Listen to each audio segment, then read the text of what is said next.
Hello friends, welcome back to Nine Little Aussies. I'm Chrissy. Lovely to have you here. I have the task today of dealing with a naughty rooster. So these birds, most of them are excellent. There has been one rooster that I have mentioned before has given us some problems.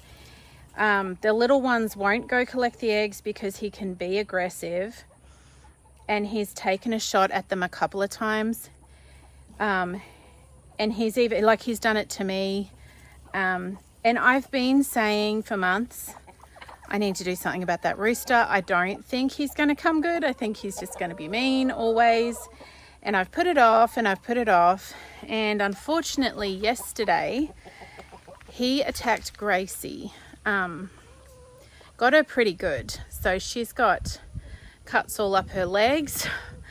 She went to feed the ducks.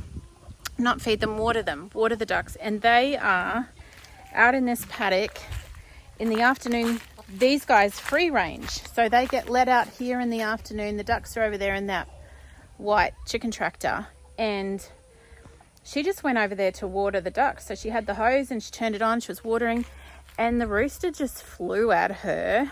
And she tried to kick it off. But of course she's too little and the rooster's too big. And she came, I was inside. She came racing in, screaming and shaking like a leaf. And big, like it had a good go at her legs. So I'm like, that rooster is no more. It's got to go. So I feel bad that I didn't do this sooner, because now Gracie had to go through that. So the boys caught him straight away and put him in the brooder. He was in the brooder last night. But our teenage boys, who our 14-year-old is usually the butcher who dispatches with the birds when needed, and he wasn't here, so we've waited till today. He's going to do that, and I was going to cook him up because I thought he'd be tough and feed him to the dogs, but Nini said no, I'll turn him into soup, give him to me. So we're going to deal with him today, and she will make some soup from him.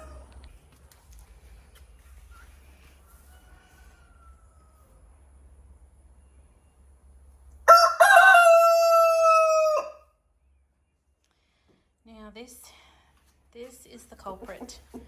I wish you hadn't been so mean. You could have lived a long, happy life here, but I can't have you attacking my babies. This is Croaker. I don't know if it's an issue with the barred rocks, because we've already had another couple of them that were really aggressive that we already culled. And here's the last of the barred rock roosters. So hopefully the others will be fine. He hasn't lost his voice being in there, have you?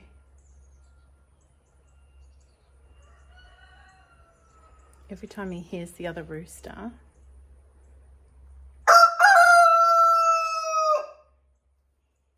he's just trying to stamp his authority.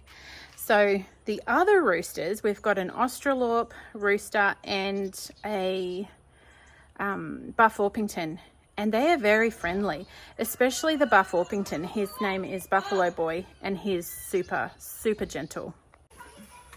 I'm just getting him not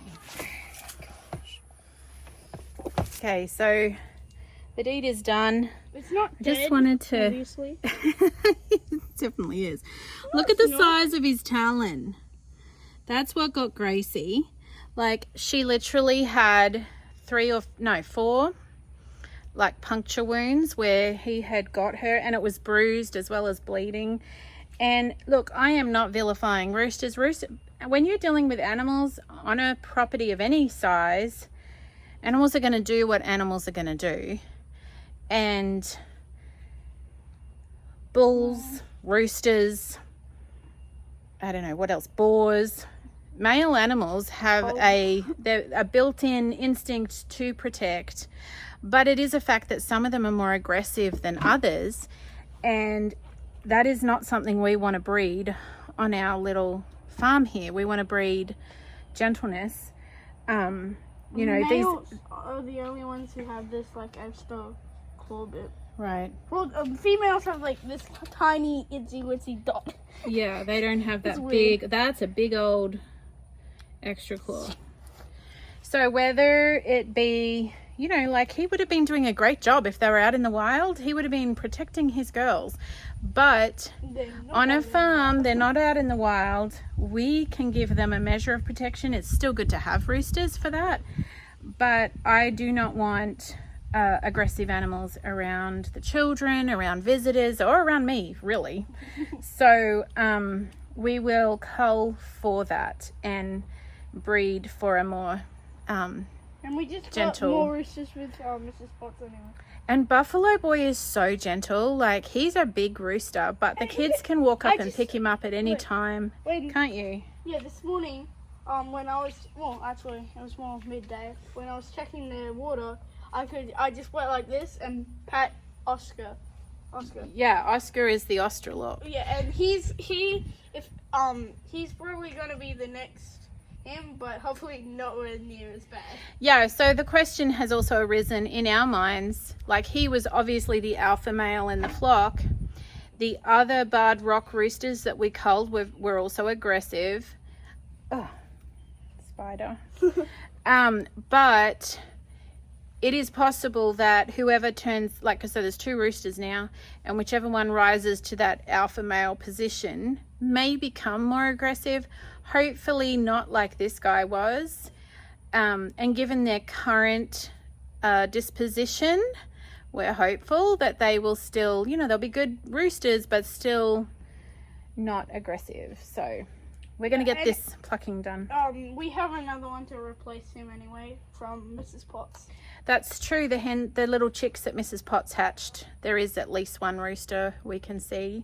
Like, one of the people told you that. Yes, someone commented that had seen them and said the lighter coloured ones were the males in the barred rock. Is that right? Yeah, the lighter coloured. Also saw a little. He's got a little talon. Yeah. Yeah. So anyway.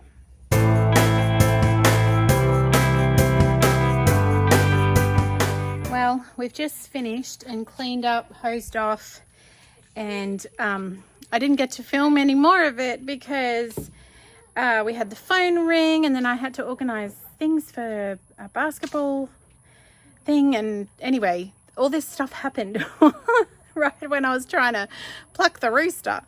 So we did get it finished. I will say that is like probably the toughest bird I've done, and I have done a few roosters before. I don't know. And also, we thought he'd been off the food since last night, but it turns out there was food left in there, and so his crop was full, and that made it messy and difficult. But anyway, we got it done, and he is in the freezer chilling, and then we will take him to Nini and she can have a go at making chicken soup. I said to her, look, I don't know, he might be really tough, and if he is, then it'll be good dog food, but if not, he'll be people food. We shall see. I'll just show you real quick before I have to dive into a dozen other jobs. This is the finished job. A little bit of it was tricky to gut this one. And he had food, like I said, so, but anyway, we got it done, and I'm just putting it in an old shopping bag and chilling it in the freezer, and then we'll be able to cook him up. I just thought I wanted to mention that today felt really rushed, and I think that is because it really wasn't a great day to be butchering a rooster and having to pluck it and prepare it and everything. Like, we had a lot going on today, and I had to do, like, we've done 3 trips to town, and it's just been a really busy day. But the reality is there really isn't ever a convenient day to just kind of add in butchering a rooster that is a problem. And I think that's why I had put it off and put it off and put it off till when I was really forced into this situation. And that's a shame. I should have taken the initiative and made time to do this a long time ago. Then Gracie wouldn't have faced what she had to deal with. I mean, it's not like there are no terrible injuries.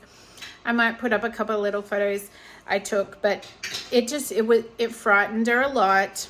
I mean, that kind of thing is going to happen from time to time when you're dealing with animals, but they're more like little puncture wounds from the little hooky thing, whatever you call that. I know it's got a name. On the back of his extra claw. But there are times when you just have to do things that really you don't have time to do, and it's not convenient. But I really didn't want to waste all that meat. Like, we've spent all the money raising him and taking care of him for however long, and I didn't want to just bury him out the back somewhere, and I wanted to be able to make the most of everything we could and be a good steward of that, which meant taking the extra time to heat the boiling water and scold him and pluck him and deal with all that. So, you know, that's just a reality of life, and a good reminder not to put things off when they need doing. Just coming out to let these chooks out now. You're all trying to get out, hey?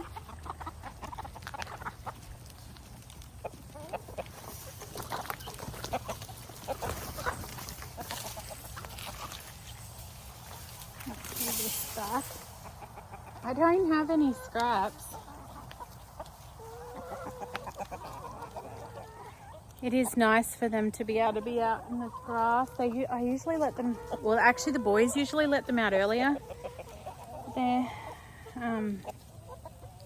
Ty, who usually lets them out, is not feeling good today, and I forgot to do something about it. And he forgot. There they go, running for the hills. I don't know if you can see, but they're all running fast as they can. Well, except these guys now are coming back towards me, but they're going over there on the other side. There must be some good bugs over there under that oak tree. And they have been climbing up on these piles of wood chips. And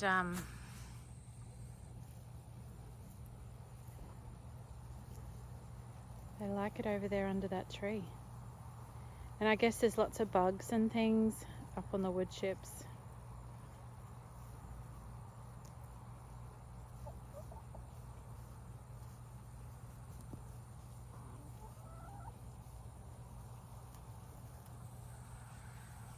It is nice to not be in fear of a cranky rooster. Hey. We also noticed that some of them were looking really henpecked, and I was concerned that there were, too many roosters for the number of hens. And I don't know, it wasn't way over, but whether there's 3 roosters and there's 40, I think we have lost a couple, so I'm not exactly sure of the number, but it was like around 40 hens. Or maybe that included the roosters. Anyway, hopefully that'll sort things out for them a little. So this here is Oscar. You can see he's had his tail feathers ripped out. I don't know if that was Croker that did that. And here's the Australorp rooster, and then where is Buffalo Boy? He's over there somewhere.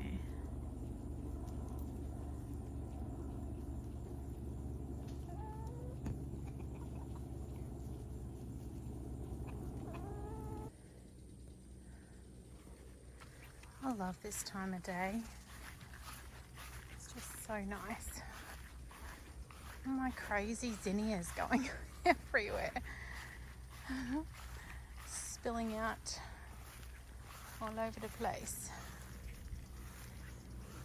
everywhere. I need to come and cut some, but I love them just in the garden. I do like them on the kitchen bench, but all right, let's get some beans. Yeah.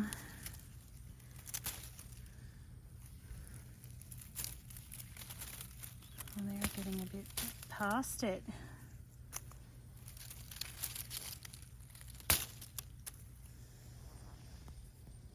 This one's good.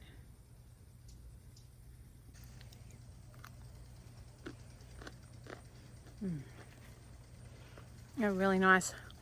I do think I've missed quite a few of them because it's not quite as bad as the okra. Like the okra, I feel like you kind of have to harvest twice a day. It's ridiculous. Like it's crazy how fast the okra grows.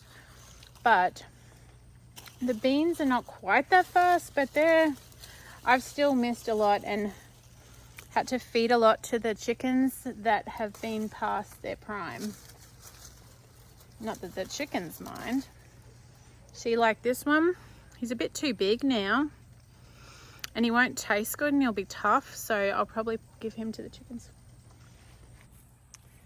So I'm out here picking all these lovely beans. And look at this little guy. He must be like, I don't know if he's going to sleep. He's just on the top of this bean, so I'm going to leave him there. Isn't he gorgeous? Over here, doll. Come and look at this pretty butterfly I found. This what? Pretty butterfly. See, look up here. See him?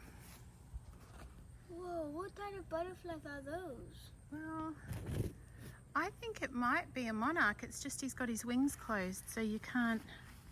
It looks tell like he as has much. an eye on his wing. Yeah. Anyway, dinner is about ready, so I'm going to head in and maybe come and finish this off in the morning because the mozzies are out and I don't have time to finish it tonight. I can just tell. Oh, there's still so many more. I feel like, yeah, I have to come back out in the morning, I think.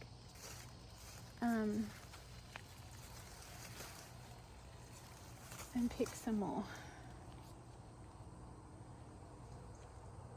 I don't know if you can see just the beautiful golden light of this time of day as it just hits the trees. I love it. I love it. One of my favorite times to be outside, but it also seems to be a favorite time with the mozzies, which I guess will be a nice thing as it cools off. Maybe we'll have less mosquitoes. We will see. Okay, I'm off inside to feed my people. Sunshine and raindrops to you. I will see you again soon.